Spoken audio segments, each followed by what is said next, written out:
자, 오늘은 이제 1, 2월 일반 영어 영미문학 첫걸음 강의, 이제 베이직 강의, 이제 3주차 두 번째 날 수업입니다.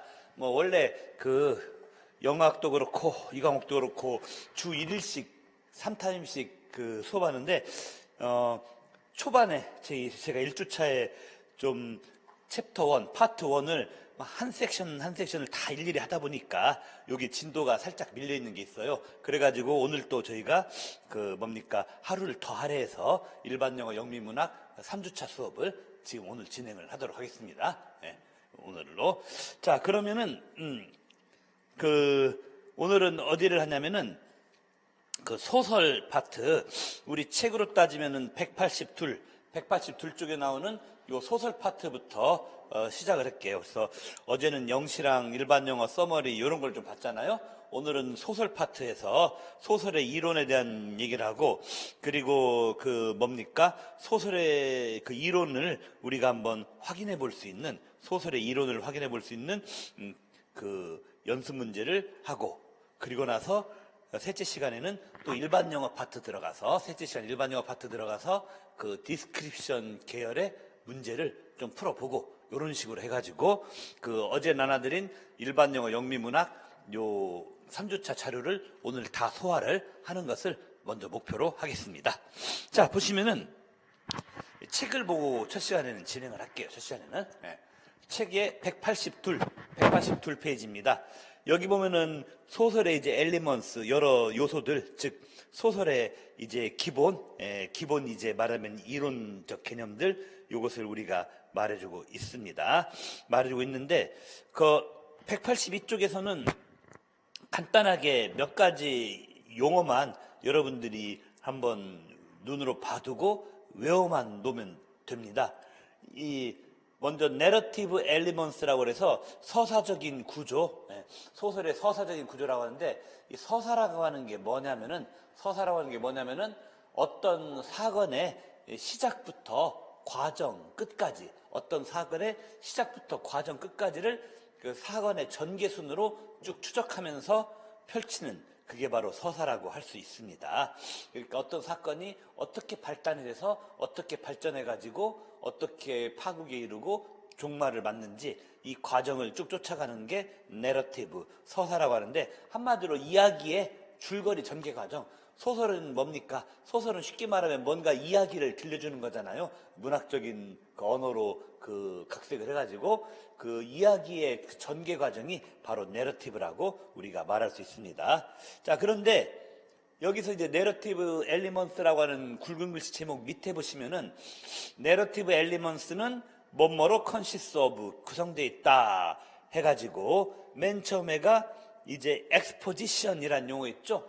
엑스포지션이 그 옆에 가로 안에 보시면은 쉽게 말하면 인트로덕션 부분, 소설의 도입부를 인트로덕션을 뭐라고도 한다? 엑스포지션이라고도 한다. 이런 겁니다.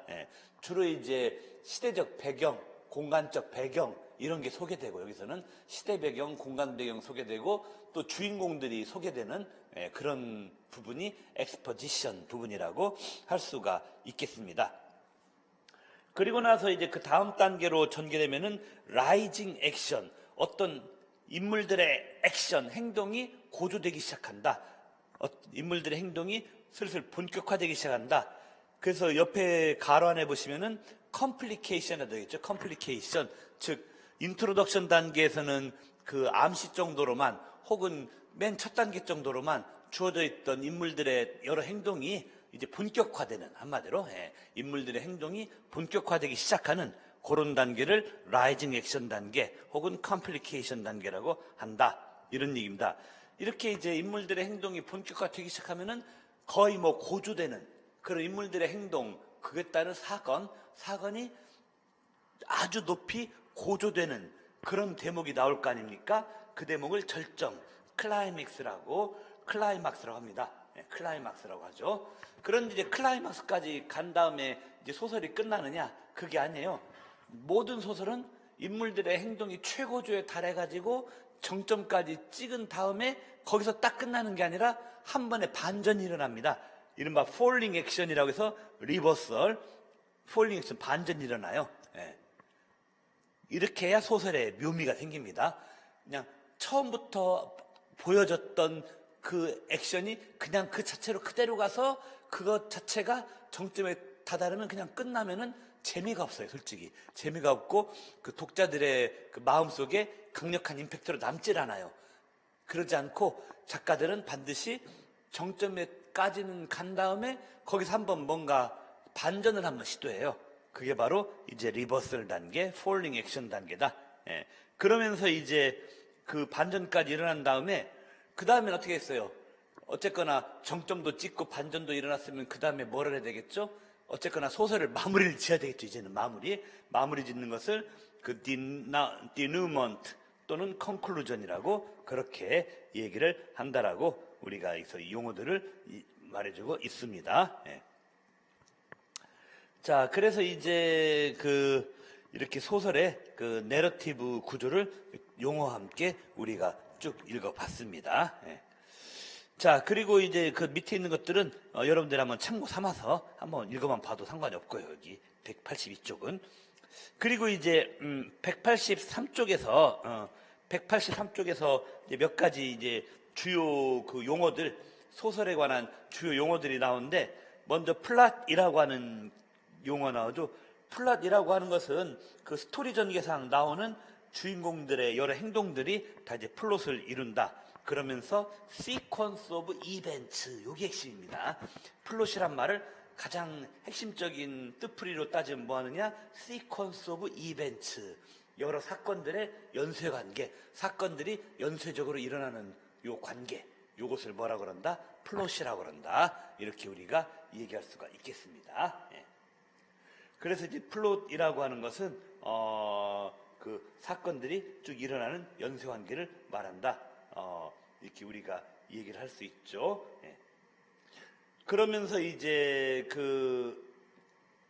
이 플롯을 전개하는 것에 대한 한 가지 예가 앞에 부분에 우리 182페이지 앞에 인용됐던 지문에 대해서 이제 말하자면은 간단히 설명이 나오는데, 이것도 별로 어렵지 않으니까 여러분들이 간단하게만 보셔도 상관이 없고요. 어쨌거나 플롯에서는 시퀀스 오브 이벤트라는 게 핵심이다라는 거, 요거 중시하시고, 그 다음 플롯도 플롯이지만 실제 시험과 관련해서 우리 임용고사 시험과 관련해서 더 중요한 건 뭐냐면은 캐릭터라이제이션입니다. 인물에 관한 거예요.